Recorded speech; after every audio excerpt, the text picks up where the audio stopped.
All right, guys, back on Southeastern 16 with Max Barr, previewing Texas A&M and Ohio State on Friday nights in SEC basketball. I think I may have said Saturday for the Alabama Purdue game. These games are going to take place on Friday, folks. Big game coming up for the Aggies here in this one. If you want to bet on it, you can do that. Our friends at Bet Online, world's most trusted betting platform, your number one source for online betting.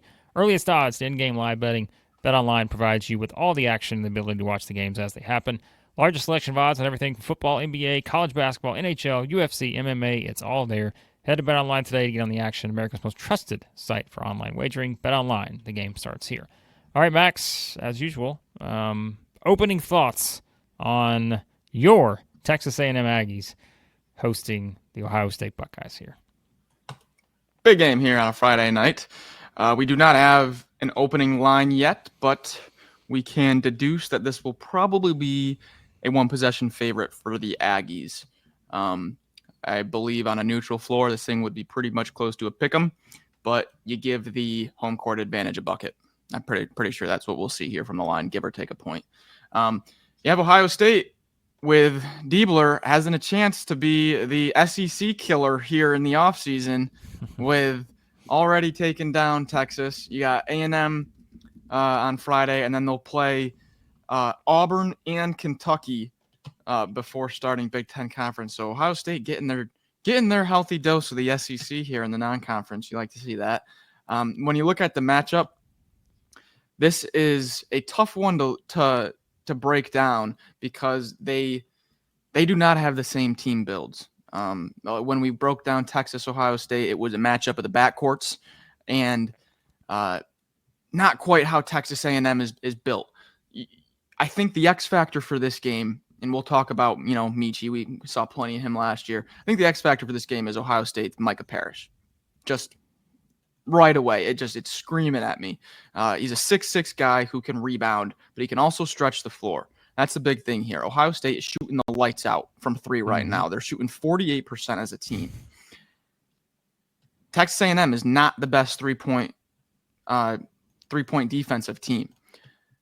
If Micah Parrish at 6'6" can stay in the game and help with the rebounding, help with the physicality on defense, but then also he can stretch the floor and open things up for Meechie, Bruce Thornton, this John Mobley freshman who's shooting out of his mind, Quez Glover, I think that'll have a huge impact on this game. It's going to be a physical one, Blake. It's going to be a physical one. Yeah, you mentioned a healthy dose of the SEC. I mean, you got multiple former SEC players here in this game. You mentioned Meechie Johnson coming from South Carolina, Eric Bradshaw coming from Kentucky, even Quez Glover, who was at Florida several seasons ago. There may be someone I'm forgetting, but you can see kind of the combination here of guys who have played in the SEC before. So they've seen the Aggies. As you said, this Aggies team has been interesting so far, and I think as I look at Texas A&M, of course, they had the disappointing road loss on opening night at UCF, but they bounced back and played well in the past two games, as they should have given the opponents. But I think there are still some things that stand out about this A&M team. They're very, very talented. They've still got an SEC Player of the Year type guy in Wade Taylor. We know that. Your guy, Zhuric Phelps, who has been kind of the difference in the two games that he has played in the past two. Didn't play in that first game against UCF. I think the outcome's probably different if he does. And so, I think that's what's going to be interesting here, because you mentioned how good Ohio State has been in terms of the way they're shooting the ball right now. And when you look at how a Buzz Williams team wants to play, yes, like you think of kind of that rugged, physical type style of the guys in the paint, which you're going to see here, from the usual sort of suspects and the guys we've been used to seeing in the paint for Buzz Williams' team in recent years. But I think how these guys on the perimeter, how they play in this game, I think is the biggest question, because they've got to defend, as you said. They need to defend the three a bit better.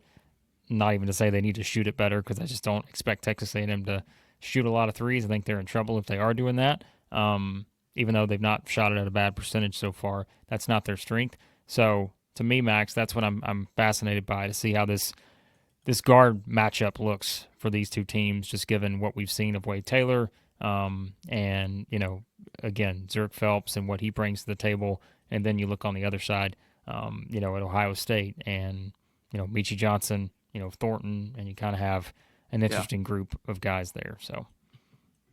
So there's no question about how on fire Ohio State's shooting has been, but there is an angle here for A&M that I do like.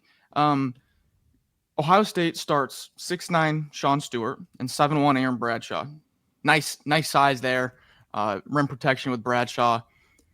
After that, they don't play anyone over 6'6", right? So Aaron Bradshaw last year in the SEC committed 5.8 fouls per 40 minutes. He only played over like 21 minutes, I think twice.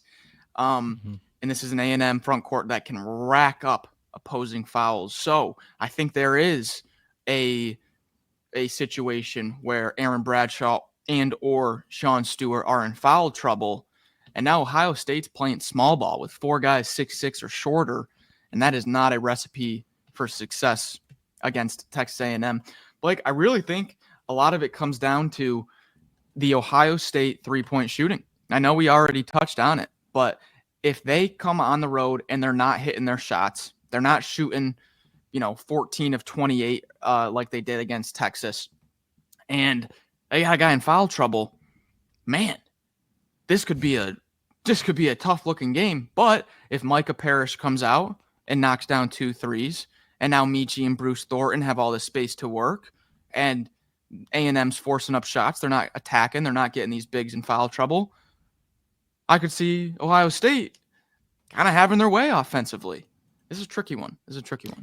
I think, foul trouble is an interesting game kind of an interesting game to play when you're doing matchups. But here's what I think you have to consider. Texas A&M and College Station. Max, I wish I had the stat on what their average number of free throw attempts are at home.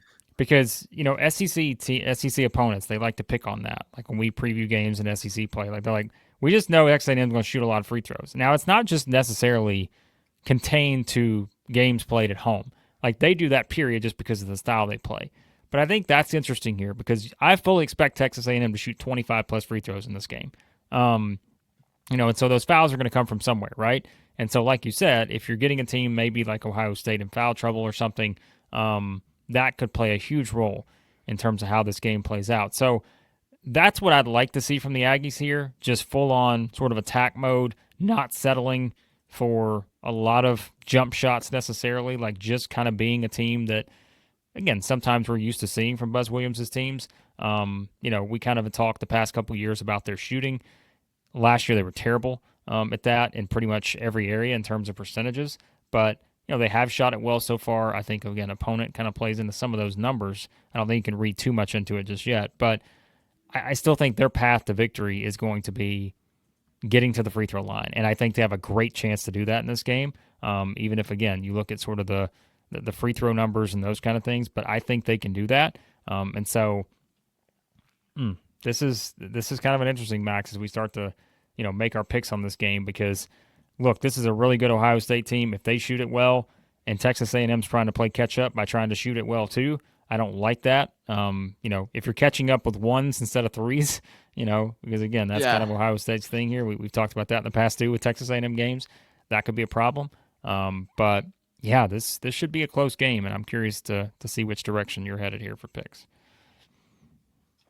Yeah, so as we move on to picks here, one angle that I haven't mentioned is the free throws for Ohio State.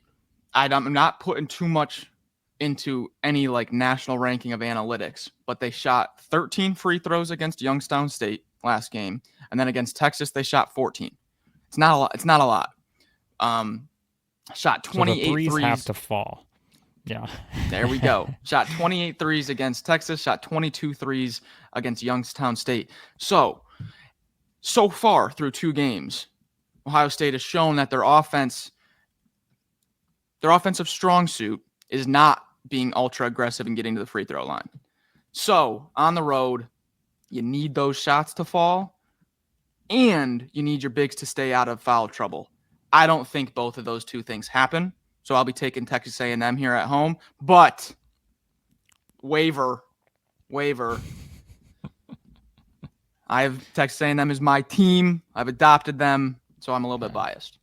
Well, I'm going to adopt your reasoning here for my pick too. I think you hit it on the spot. I think that's, if you're breaking this game down, you can absolutely find the path for Ohio State, given how good they've been shooting the ball so far. And like I said, if they come out hot here and Texas A&M is playing from behind, I think that is a recipe for disaster for the Aggies. And so that's a big key here early, is to see how Ohio State's shooting the ball. I don't think, again, A&M's that kind of team you want to see chasing in that kind of scenario. But I do think the difference could be A&M getting to the free throw line more. The physicality that Texas A&M plays with, it's bang, bang, bang. Like, we know how they play.